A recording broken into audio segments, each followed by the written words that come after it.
Punjabi radio USA ਸੁਣ ਰਹੇ ਸਾਰੇ ਹੀ ਮਾਣਯੋਗ ਅਤੇ ਸਤਿਕਾਰਤ ਸਰੋਤਿਆਂ ਨੂੰ ਪਿਆਰ ਸਤਿਕਾਰ ਸਹਿਤ ਨਿੱਘੀ ਜਿਹੀ ਸਤਿ ਸ੍ਰੀ ਅਕਾਲ। ਸਭ ਨੂੰ ਜੀਆਂ ਨੂੰ ਆਖਦੇ ਹਾਂ। ਸੋ ਤੇ ਪ੍ਰੋਗਰਾਮ ਦੇ ਵਿੱਚ ਆਪ ਸਭ ਦਾ ਨਿੱਘਾ ਸਵਾਗਤ ਹੈ। ਪ੍ਰੋਗਰਾਮ ਲੈ ਕੇ ਹਾਜ਼ਰ ਹੋ ਚੁੱਕੇ ਹਾਂ ਜੀ ਆਪਾਂ ਇਸ ਮੌਕੇ। ਅਪਡੇਟ ਅਮਰੀਕਾ ਦਾ ਸ਼ਾਮ ਦਾ ਬੁਲੇਟਿਨ ਅੱਜ 30 ਜੁਲਾਈ ਦਿਨ ਸ਼ੁੱਕਰਵਾਰ ਅਤੇ ਫਰੈਜ਼ਨੋ ਸਟੂਡੀਓਜ਼ ਤੋਂ ਮੈਂ ਰਾਜਕਰਨਵੀਰ ਸਿੰਘ ਲੈ ਕੇ ਹਾਜ਼ਰ ਹਾਂ ਅਪਡੇਟ ਅਮਰੀਕਾ ਦਾ ਸ਼ਾਮ ਦਾ ਇਹ ਬੁਲੇਟਿਨ। ਸਾਡੇ ਅੱਜ ਦੇ ਇਸ ਪ੍ਰੋਗਰਾਮ ਨੂੰ ਤੁਹਾਡੇ ਸਾਰਿਆਂ ਤੱਕ ਪਹੁੰਚਾਉਣ ਦੇ ਵਿੱਚ ਸਹਿਯੋਗ ਦਿੱਤਾ ਖਾਲਸਾ ਇੰਸ਼ੋਰੈਂਸ ਏਜੰਸੀ, ਜਿਨ੍ਹਾਂ ਦੇ ਕੋਲੋਂ ਤੁਸੀਂ ਹਰ ਇੱਕ ਤਰੀਕੇ ਦੀ ਇੰਸ਼ੋਰੈਂਸ ਕਰਵਾ ਸਕਦੇ ਹੋ। ਇੰਸ਼ੋਰੈਂਸ ਬਾਰੇ ਪਤਾ ਕਰਨ ਲਈ ਕਾਲ ਕਰ ਸਕਦੇ ਹੋ ਨੰਬਰ 408 272 2500 4082722500। ਅਮਰਜੀਤ ਸਿੰਘ ਫਰੈਜ਼ਨੋ, ਗੁਰਬਚਨ ਸਿੰਘ ਨਾਗਰਾ ਸੈਕਰਾਮੈਂਟੋ, ਅਵਤਾਰ ਸਿੰਘ ਮੰਜ਼ਿਲ ਕਲੋਵਿਸ, ਜ਼ੈਂਡਰ ਮੌਰਗੇਜ ਅਤੇ ਰੀਅਲ ਏਸਟੇਟ ਵਾਲੇ ਘਰ ਖਰੀਦਣ ਵੇਚਣ ਦੀਆਂ ਸੇਵਾਵਾਂ ਦੇ ਨਾਲ home loans, commercial loans, agriculture loans ਦੇ ਲਈ ਕਾਲ ਮੋਹਨ ਚੀਮਾ 5599052575। ਟੇਰਕੇਨਾ ਇਮੀਗ੍ਰੇਸ਼ਨ ਲਾ ਫਰਮ, ਇਮੀਗ੍ਰੇਸ਼ਨ ਦਾ ਹੋਵੇ ਕਿਸੇ ਵੀ ਤਰੀਕੇ ਦਾ ਕੰਮ, ਇਮੀਗ੍ਰੇਸ਼ਨ ਦੇ ਅਟਰਨੀ ਜੇ ਟੇਰਕੇਨਾ ਹੋਣਾ ਦੇ ਨਾਲ ਸੰਪਰਕ ਕਰੋ 4159090503। ਵੁੱਡਲੈਂਡ ਦੇ ਵਿੱਚ I-5 ਦੇ ਐਗਜ਼ਿਟ 538 ਦੇ ਉੱਤੇ ਟਰੱਕ ਪਾਰਕਿੰਗ ਅਵੇਲੇਬਲ ਆ। ਵੀਡੀਓ ਸਰਵੇਲੈਂਸ ਸਿਕਿਉਰਿਟੀ ਦਾ ਪ੍ਰਬੰਧ ਆ। 597 north east street Woodland. Address call 9163969085। Gholia truck driving school Fresno, highway 99 ਅਤੇ 180 ਦੇ ਕਾਰਨਰ ਦੇ ਉੱਤੇ ਪੰਜਾਬ ਵਰਗੇ ਮਾਹੌਲ ਦੇ ਵਿੱਚ ਟਰੱਕ ਚਲਾਉਣ ਦੀ ਸਿਖਲਾਈ ਦਿੰਦੇ ਹਨ 53 ਫੁੱਟੇ ਟ੍ਰੇਲਰ ਦੇ ਉੱਤੇ। ਇਸ ਮੌਕੇ ਇਹਨਾਂ ਨੂੰ ਡਰਾਈਵ ਐਂਡ ਟ੍ਰੇਲਰਸ, ਇਹਨਾਂ ਦੇ ਜਿਹੜੇ ਡਰਾਈਵ ਐਂਡ ਟ੍ਰੇਲਰਸ ਰੈਂਟ ਲਈ ਉਪਲਬਧ ਹਨ ਅਤੇ ਇਹਨਾਂ ਨੂੰ ਸ਼ਾਪ ਦੇ ਲਈ ਮਕੈਨਿਕ ਦੀ ਜ਼ਰੂਰਤ ਹੈ।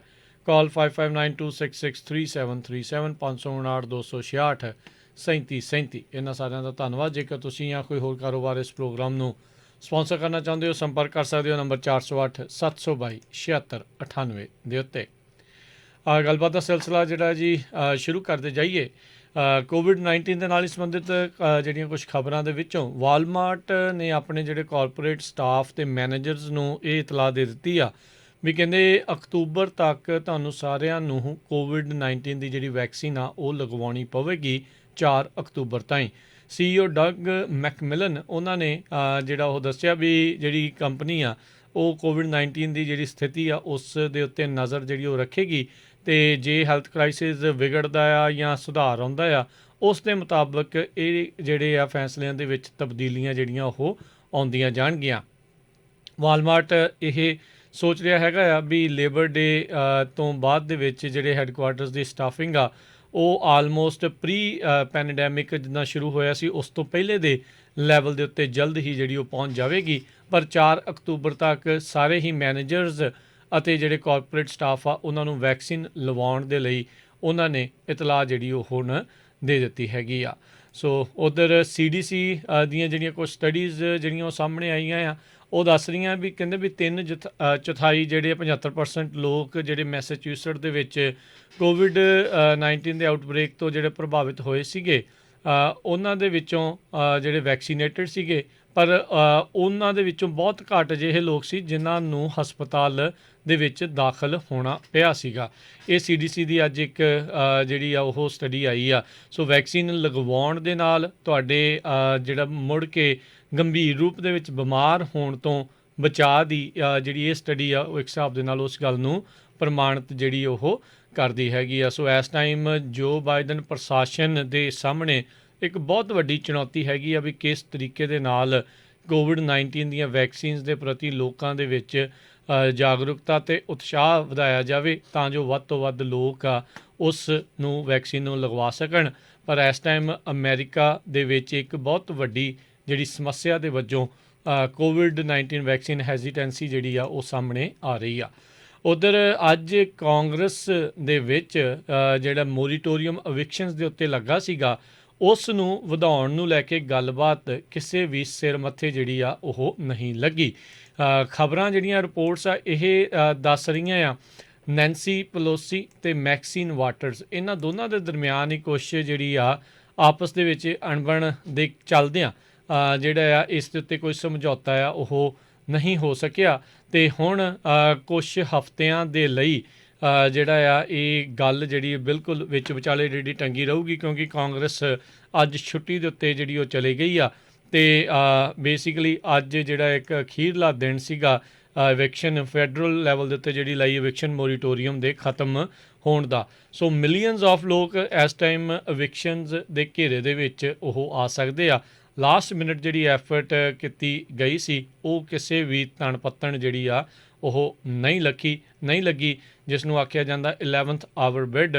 ਅਤੇ ਇਸ ਦੇ ਕਰਕੇ ਹਜ਼ਾਰਾਂ ਹੀ ਲੱਖਾਂ ਹੀ ਲੋਕ ਜਿਹੜੇ ਆ ਉਹ ਹੁਣ ਉਹਨਾਂ ਦੇ ਲਈ ਇਵੈਕਸ਼ਨ ਦਾ ਪ੍ਰੋਸੈਸ ਸ਼ੁਰੂ ਹੋ ਸਕਦਾ ਹੈ। ਉਹਨਾਂ ਨੂੰ ਘਰਾਂ ਤੋਂ ਬਾਹਰ ਜਿਹੜਾ ਆ ਉਹ ਕੱਢਿਆ ਜਾ ਸਕਦਾ ਆ। ਜਿਹੜੀ ਸੈਂਟਰਲ ਵੈਲੀ ਦੇ ਵਿੱਚ ਇੱਕ ਲੈਂਡਲੋਰਡ ਇੰਨਾ ਤੰਗ ਪਰੇਸ਼ਾਨ ਆ ਗਿਆ ਸੀਗਾ, ਰੈਂਟ ਜਿਹੜਾ ਉਸਨੂੰ ਨਾ ਮਿਲਣ ਦੇ ਕਰਕੇ ਲੋਕਾਂ ਦੇ ਅੰਦਰ ਰਹਿੰਦੇ ਹੋਏ ਉਸਨੇ ਘਾਟੇ ਦੇ ਵਿੱਚ ਆਪਣੀ ਪ੍ਰਾਪਰਟੀ ਤੱਕ ਵੀ ਜਿਹੜੀ ਆ ਉਹ ਵੇਚ ਦਿੱਤੀ। ਭਾਈ ਜੇ ਤੁਹਾਡੇ ਕੋਲ ਨਿਕਲ ਹੁੰਦੇ ਆ, ਕੱਢ ਹੁੰਦੇ ਆ, ਅਤੇ ਇਹਨਾਂ ਨੂੰ ਜਿਹੜਾ ਉਹ ਕੱਢ ਦਿਓ। ਸੋ ਇਹ ਜਿਹੜੀ ਆ ਇਹ ਦੱਸਿਆ ਜਾ ਰਿਹਾ ਆ। ਉੱਧਰ ਹਾਊਸ ਦੇ ਵਿੱਚ ਜਿਹੜੇ ਕਹਿੰਦੇ ਇਸ ਲੀਡਰਸ਼ਿਪ ਦੇ ਨਾਲ ਕੰਮ ਕਰਨ ਵਾਲੇ ਆ ਉਹਨਾਂ ਨੇ ਕਿਹਾ ਵੀ ਇਹਨਾਂ ਦੇ ਕੋਲ ਜਿਹੜੀ ਆ ਬਹੁਮਤ ਨਹੀਂ ਸੀਗੀ, ਇਸ ਲਈ ਨੈਂਸੀ ਪਲੋਸੀ ਨੇ ਇਸ ਦੇ ਉੱਤੇ ਜਿਹੜਾ ਆ ਉਹ ਬਿੱਲ ਲਿਆਉਣ ਦੇ ਲਈ, ਵੋਟ ਲਿਆਉਣ ਦੇ ਲਈ ਜਿਹੜਾ ਪਿੱਛੇ ਇੱਕ ਹਿਸਾਬ ਦੇ ਨਾਲ ਲੈ ਲਿਆ ਆ। ਸੋ ਇਹ ਹੁਣ ਦੇਖਦੇ ਹਾਂ ਆਉਣ ਵਾਲੇ ਸਮੇਂ ਦੇ ਵਿੱਚ ਕੀ ਬਣਦਾ ਹੈ। ਪਰ ਬਹੁਤ ਸਾਰੇ ਹੋਰ ਥਾਵਾਂ ਦੇ ਉੱਤੇ ਜਿਹੜੇ ਕਈ ਸੂਬਿਆਂ ਨੇ, ਕਾਊਂਟੀਜ਼ ਨੇ ਜਾਂ ਸਿਟੀਜ਼ ਨੇ ਆਪਣੇ ਪੱਧਰ ਦੇ ਉੱਤੇ ਇਸ ਮੋਰੀਟੋਰੀਅਮ ਨੂੰ ਅੱਗੇ ਜਿਹੜਾ ਉਹ ਵਧਾ ਦਿੱਤਾ ਆ। ਕੈਲੀਫੋਰਨੀਆ ਨੇ ਆਲਰੇਡੀ 2 ਮਹੀਨੇ ਇਸ ਨੂੰ ਅੱਗੇ ਜਿਹੜਾ ਆ ਉਹ ਕਰ ਦਿੱਤਾ ਆ। ਹੋਰ ਜਿਹੜੀ ਇਸ ਦੇ ਵਿੱਚ ਜਿਹੜੀ ਕੀ ਇਸ ਦੇ ਵਿੱਚ ਹੋਣਗੀਆਂ, ਕੀ ਹੋਰ ਬੰਦਿਸ਼ਾਂ ਹੋ ਸਕਦੀਆਂ ਆ, ਉਸ ਨੂੰ ਲੈ ਕੇ ਡਿਟੇਲਸ ਜਿਹੜੀਆਂ ਉਹ ਆ ਰਹੀਆਂ ਨੇ। ਸੋ ਇਵਿਕਸ਼ਨਸ ਜਿਹੜੀਆਂ ਆ ਹੁਣ ਕਹਿੰਦੇ ਮਿਲੀਅਨਸ ਦੇ ਰੂਪ ਦੇ ਵਿੱਚ ਵੰਸ ਜਦੋਂ ਇਹ ਹੁਣ ਮੋਰੀਟੋਰੀਅਮ ਖਤਮ ਹੋ ਜਾਊਗਾ ਉਹ ਲੱਗ ਜਾਣਗੀਆਂ। ਕੋਰਟ ਦੇ ਵਿੱਚ ਕਹਿੰਦੇ ਆ ਵੀ ਆਲਰੇਡੀ ਤਿਆਰੀਆਂ ਸ਼ੁਰੂ ਹੋ ਰਹੀਆਂ ਆ ਇਵਿਕਸ਼ਨਸ ਦੇ ਲਈ, ਕਿਉਂਕਿ ਉਹਨਾਂ ਨੂੰ ਪਤਾ ਆ ਹਜ਼ਾਰਾਂ ਹੀ ਲੱਖਾਂ ਦੀ ਤਾਦਾਦ ਦੇ ਵਿੱਚ ਇਵਿਕਸ਼ਨ ਦੇ ਜਿਹੜੇ ਨੋਟਿਸਿਸ ਆ ਉਹ ਉਹਨਾਂ ਨੂੰ ਘੱਲਣੇ ਪੈਣੇ ਆ। ਬਹੁਤ ਸਾਰੇ ਲੈਂਡਲੋਰਡਸ ਜਿਨ੍ਹਾਂ ਨੂੰ ਪਿਛਲੇ ਕਈ ਮਹੀਨਿਆਂ ਤੋਂ ਰੈਂਟ ਨਹੀਂ ਮਿਲਿਆ ਉਹਨਾਂ ਨੇ ਇਵਿਕਸ਼ਨ ਦੀ ਕਾਰਵਾਈ ਜਿਹੜੀ ਆ ਉਹ ਸ਼ੁਰੂ ਕਰਨੀ ਆ। ਉੱਧਰ ਖਬਰ ਇਹ ਵੀ ਆ ਰਹੀ ਸੀ ਵੀ $25 ਬਿਲੀਅਨ ਜਿਹੜਾ ਰੈਂਟ ਦੇ ਵਿੱਚ ਜਾਂ ਲੋਕ ਜਿਹੜੇ ਲੈਂਡਲੋਰਡਸ ਆ ਉਹਨਾਂ ਨੂੰ ਲੋਨਸ ਦੇ ਵਿੱਚ ਮਦਦ ਦੇ ਲਈ ਰੱਖਿਆ ਗਿਆ ਸੀ, ਉਸ ਦੇ ਵਿੱਚੋਂ ਮਹਿਜ 12% ਜਿਹੜਾ ਫੈਡਰਲ ਲੈਵਲ ਦੇ ਉੱਤੇ ਮਨੀ ਅਲਾਟ ਹੋਇਆ ਸੀ ਉਸ ਨੂੰ ਜਿਹੜਾ ਆ ਉਹ ਉਹਨਾਂ ਨੇ ਵੰਡਿਆ ਆ। ਜਿਨ੍ਹਾਂ ਲੋਕਾਂ ਨੂੰ ਜ਼ਰੂਰਤ ਸੀ ਉੱਥੇ ਤੱਕ ਸਿਰਫ ਮਹਿਜ 12% ਜਿਹੜਾ ਉਸ ਨੂੰ ਵੰਡਿਆ ਗਿਆ ਹੈਗਾ ਆ। ਸੋ ਇਹ ਹੁਣ ਆਉਣ ਵਾਲੇ ਦਿਨਾਂ ਦੇ ਵਿੱਚ ਇਹ ਵੀ ਨਵਾਂ ਮਸਲਾ ਜਿਹੜਾ ਉਹ ਬਣਨ ਜਾ ਰਿਹਾ ਹੈਗਾ ਆ। ਅਗਲੀ ਖਬਰ ਦੇ ਉੱਤੇ ਨਜ਼ਰ ਮਾਰਦੇ ਜਾਈਏ। ਜਸਟਿਸ ਡਿਪਾਰਟਮੈਂਟ ਉਹਨਾਂ ਨੇ ਅੱਜ ਇਸ ਚੀਜ਼ ਨੂੰ ਹਰੀ ਝੰਡੀ ਦੇ ਦਿੱਤੀ। ਸਾਬਕਾ ਰਾਸ਼ਟਰਪਤੀ ਟਰੰਪ ਉਹਨਾਂ ਦੇ ਜਿਹੜੇ ਟੈਕਸ ਰਿਟਰਨਸ ਆ ਉਹ ਉਹਨਾਂ ਨੂੰ ਜਿਹੜਾ ਆ ਕਾਂਗਰਸ ਤੱਕ ਦੇ ਦਿੱਤਾ ਜਾਵੇ, ਯਾਨੀ ਕਿ ਕਾਂਗਰਸ ਨੂੰ ਇਹ ਜਿਹੜੇ ਟੈਕਸ ਰਿਟਰਨ ਦਿੱਤੇ ਜਾ ਸਕਦੇ ਨੇ IRS ਦੇ ਦੁਆਰਾ। ਪਿਛਲੇ ਜਿਹੜੇ ਹਿਸਟੋਰੀਕਲੀ ਜਿਹੜੇ ਵੀ ਕੋਈ ਰਾਸ਼ਟਰਪਤੀ ਹੋਏ ਆ ਆਈਦਰ ਆਪਣੇ ਕਾਰਜਕਾਲ ਦੇ ਦੌਰਾਨ ਜਾਂ ਜਦੋਂ ਉਹ ਲੜਦੇ ਨੇ ਇਲੈਕਸ਼ਨ ਰਾਸ਼ਟਰਪਤੀ ਦੇ ਅਹੁਦੇ ਦੇ ਲਈ, ਉਹ ਆਪਣੇ ਪਿਛਲੇ ਸਾਰੇ ਹੀ ਤਕਰੀਬਨ ਲੇਟੈਸਟ ਜਿਹੜੇ ਟੈਕਸ ਰਿਟਰਨਸ ਆ ਉਹ ਪਬਲਿਕ ਡੋਮੇਨ ਦੇ ਵਿੱਚ ਪਾ ਦਿੰਦੇ ਨੇ।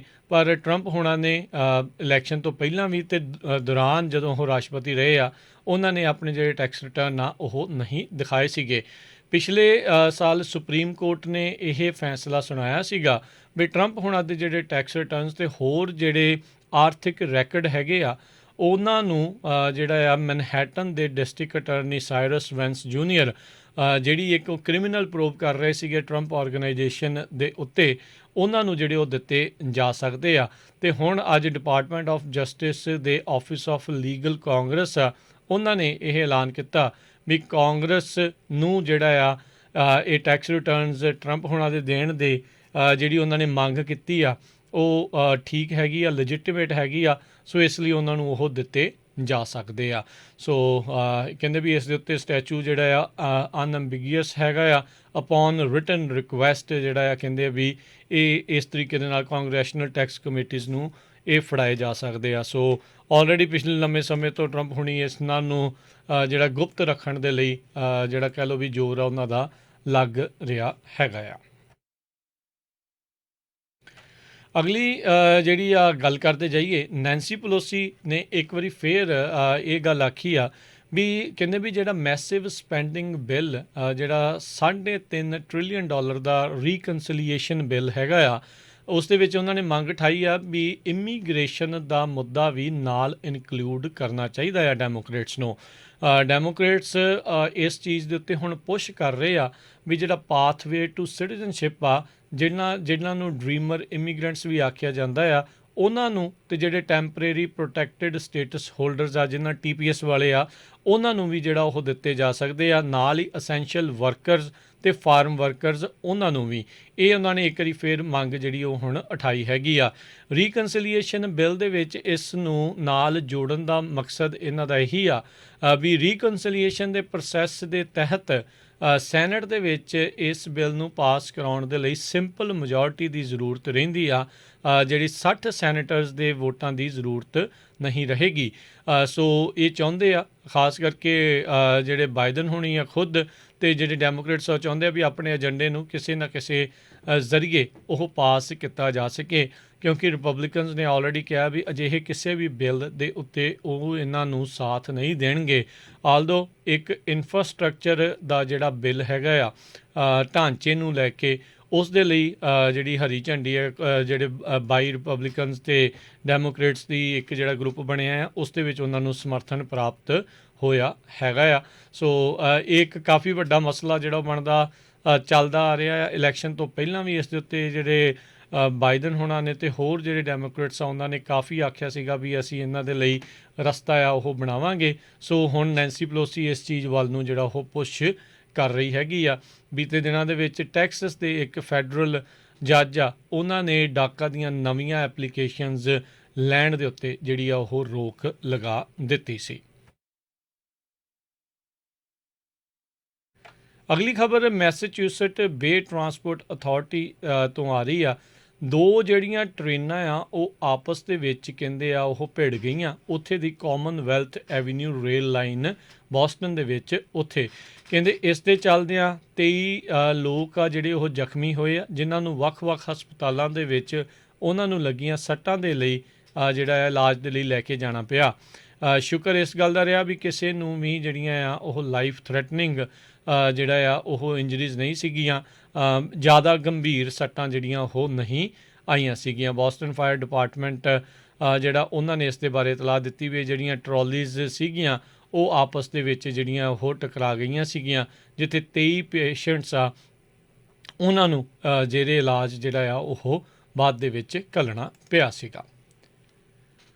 ਅਗਲੀ ਜਿਹੜੀ ਆ ਹੁਣ ਆਪਾਂ ਜੇ ਦੱਸਦੇ ਜਾਈਏ, ਡਿਪਾਰਟਮੈਂਟ ਆਫ ਜਸਟਿਸ ਆ, ਉਹਨਾਂ ਨੇ ਟੈਕਸਸ ਗਵਰਨਰ ਗ੍ਰੈਗ ਐਬਟ ਉੱਥੋਂ ਦੇ, ਉਹਨਾਂ ਨੂੰ ਲਾਸੂਟ ਉਹਨਾਂ ਦੇ ਖਿਲਾਫ ਫਾਈਲ ਕਰ ਦਿੱਤਾ ਆ, ਜਿਸ ਦੇ ਵਿੱਚ ਟਰੈਵਲ ਆਫ ਮਾਈਗਰੈਂਟਸ ਉਹਨਾਂ ਦੇ ਉੱਤੇ ਜਿਹੜੀ ਰਿਸਟ੍ਰਿਕਸ਼ਨਸ ਲਾਈ ਸੀ ਗਵਰਨਰ ਐਬਟ ਆ ਉਹਨਾਂ ਦੇ ਇੱਕ ਐਗਜ਼ੀਕਿਊਟਿਵ ਆਰਡਰ ਦੇ ਕਰਕੇ।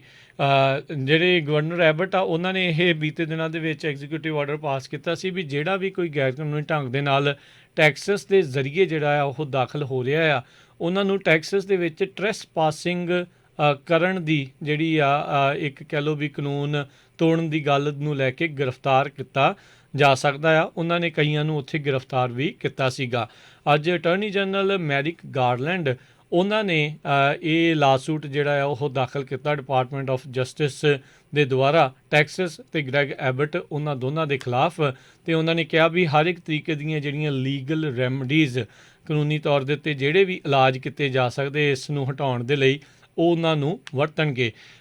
ਜਿਹੜਾ ਦੱਸਦੇ ਜਾਈਏ ਵੀ ਇਹ ਸਟੇਟ ਅਤੇ ਫੈਡਰਲ ਜਿਹੜਾ ਮੈਟਰ ਆ ਉਹ ਬਣ ਜਾਂਦਾ ਆ, ਇਸ ਨੂੰ ਲੈ ਕੇ ਤਾਂ ਹੀ ਜਿਹੜਾ ਰੌਲਾ ਰੱਪਾ ਅਕਸਰ ਸਟੇਟਸ ਦੇ ਵਿੱਚ ਅਤੇ ਕੇਂਦਰ ਦੇ ਦਰਮਿਆਨ ਆਪਾਂ ਨੂੰ ਦੇਖਣ ਨੂੰ ਮਿਲਦਾ ਆ। ਸੂਬੇ ਆਪਣੇ ਵੱਖਰੇ ਜਿਹੜੀ ਗੱਲ ਕਰਦੇ ਹੁੰਦੇ ਆ, ਖਾਸ ਕਰਕੇ ਜਦੋਂ ਜਿਹੜਾ ਕੇਂਦਰ ਵਿਰੋਧੀ ਜਾਂ ਕੇਂਦਰ ਦੇ ਵਿੱਚ ਜਿਹੜੀ ਸੱਤਾਧਾਰੀ ਧਿਰ ਹੁੰਦੀ ਆ ਉਸ ਦੇ ਉਲਟ ਦੀ ਜਿਹੜੀ ਧਿਰ ਆ ਇੱਕ ਸੂਬੇ ਦੇ ਵਿੱਚ ਹੋਵੇ।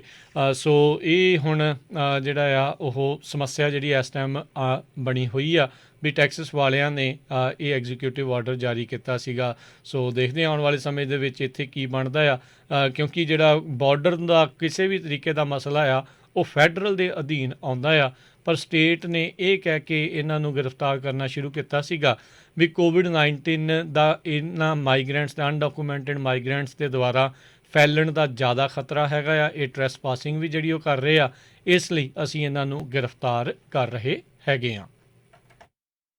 ਇੱਥੇ ਹੀ ਜਿਹੜਾ ਆਪਣਾ ਅੱਜ ਦਾ ਪ੍ਰੋਗਰਾਮ ਜਿਹੜਾ ਅਪਡੇਟ ਅਮਰੀਕਾ ਦਾ ਉਹ ਸਮਾਪਤ ਆ। ਅਤੇ ਜਾਣ ਤੋਂ ਪਹਿਲਾਂ ਦੱਸ ਜਾਈਏ ਵੀ ਅੱਜ ਜਿਹੜੀਆਂ ਸਟਾਕ ਮਾਰਕੀਟਸ ਆ ਉਹ ਕਿਸ ਤਰੀਕੇ ਦੇ ਨਾਲ ਰਹੀਆਂ।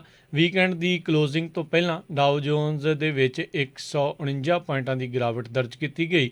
34,935 ਦੇ ਉੱਤੇ ਇਹ ਬੰਦ ਹੋਇਆ। ਨੈਸਡੈਕ ਦੇ ਵਿੱਚ 106 ਪੁਆਇੰਟ ਡਿੱਗੇ।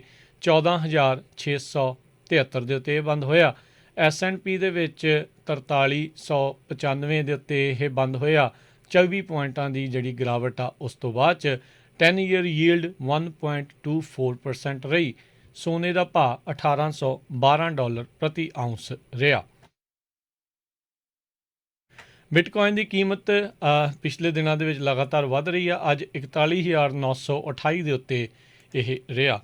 ਉੱਧਰ ਇੱਕ US ਡਾਲਰ ਦੀ ਜਿਹੜੀ ਕੀਮਤ ਆ ਭਾਰਤੀ ਰੁਪਈਏ ਦੇ ਮੁਕਾਬਲੇ 74 ਰੁਪਈਏ ਅਤੇ 38 ਪੈਸੇ ਰਹੀ।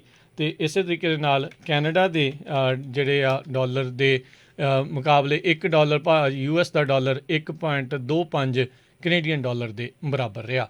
ਸੋ ਇੱਥੇ ਹੀ ਸਾਡਾ ਅੱਜ ਦਾ ਇਹ ਅਪਡੇਟ ਅਮਰੀਕਾ ਦਾ ਸ਼ਾਮ ਦਾ ਬੁਲੇਟਿਨ ਹੁਣ ਸਮਾਪਤ ਆ। ਮਿਲਾਂਗੇ ਤੁਹਾਨੂੰ ਸਾਰਿਆਂ ਨੂੰ ਜਿਹੜਾ ਅਗਲੀ ਵਾਰ। ਉਦੋਂ ਤੱਕ ਲਈ ਮੈਨੂੰ ਰਾਜਕਰਨਵੀਰ ਸਿੰਘ ਨੂੰ ਇਜਾਜ਼ਤ ਦਿਓ। ਮੇਰੇ ਵੱਲੋਂ ਤੁਹਾਨੂੰ ਸਾਰਿਆਂ ਨੂੰ ਪਿਆਰ ਸਤਿਕਾਰ ਸਨੇਗੀ ਜਿਹੀ ਸਤਿ ਸ੍ਰੀ ਅਕਾਲ। ਜਿੰਨੇ ਵਾਸਤੇ ਰਹੋ, ਹੱਸਦੇ ਖੇਲਦੇ ਰਹੋ, ਸੁਣਦੇ ਰਹੋ ਜੀ ਪੰਜਾਬੀ ਰੇਡੀਓ USA।